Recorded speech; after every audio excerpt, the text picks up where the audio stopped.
there are more than 5,731 schools. అక్కడ నోట్కి note శాతం పిల్లలు పాస్ అయ్యారు. దాంట్లో మాత్రమే ఒక 6 స్కూల్స్ ప్రైవేట్ స్కూల్స్ ఉన్నాయి, అక్కడ ఒక్క పిల్లవాడు కూడా పాస్ కాలేదు. ఇదే విధంగా Mulugu district recorded the highest pass percentage and Hyderabad district with 89.23 the lowest.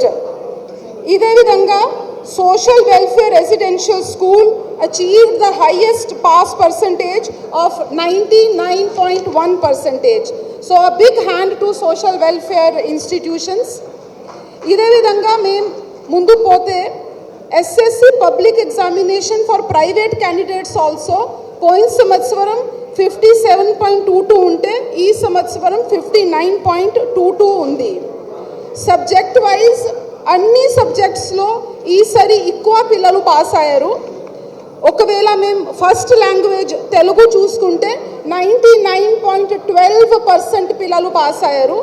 Second లాంగ్వేజ్లో 99.97 పిల్లలు, థర్డ్ లాంగ్వేజ్లో 98.98, మ్యాథమెటిక్స్లో 97.46%, జనరల్ సైన్స్లో 98.41 అండ్ సోషల్ స్టడీస్లో కూడా 99.61 పిల్లలు పాస్ అయ్యారు.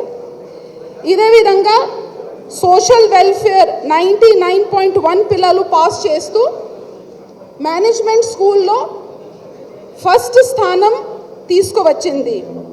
బీసీ వెల్ఫేర్ 98.99% పిల్లలు పాస్ అయ్యారు, ఆ సెకండ్ పొజిషన్లో ఉన్నారు.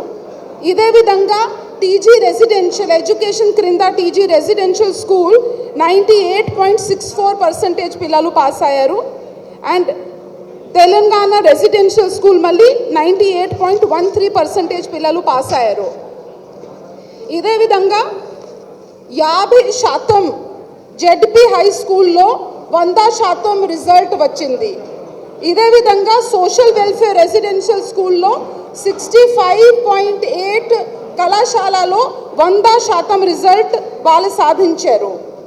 కేజీబీవీలో 61% ఆఫ్ ద స్కూల్ అంటే 290 స్కూల్స్లో 100% పిల్లలు పాస్ అయ్యారు. ప్రైవేట్ స్కూల్లో 48.88% పిల్లలు పాస్ అయ్యారు.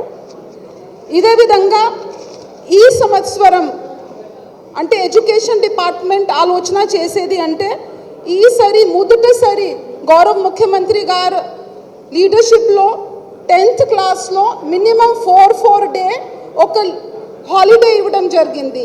ఈ 4 రోజు టీచర్స్ చాలా ఇష్టంతో కష్టపడి అందరి పిల్లలకి మళ్ళీ ఆ 3 రోజులో స్కూల్ పిలిపించి ఒక మంచి రెమిడియల్ స్టడీ ఇవ్వడం వల్ల ఈ సంవత్సరం 95%తో ప్లస్ అంటే 95.15% స్కోర్ తీసుకురావడం జరిగింది.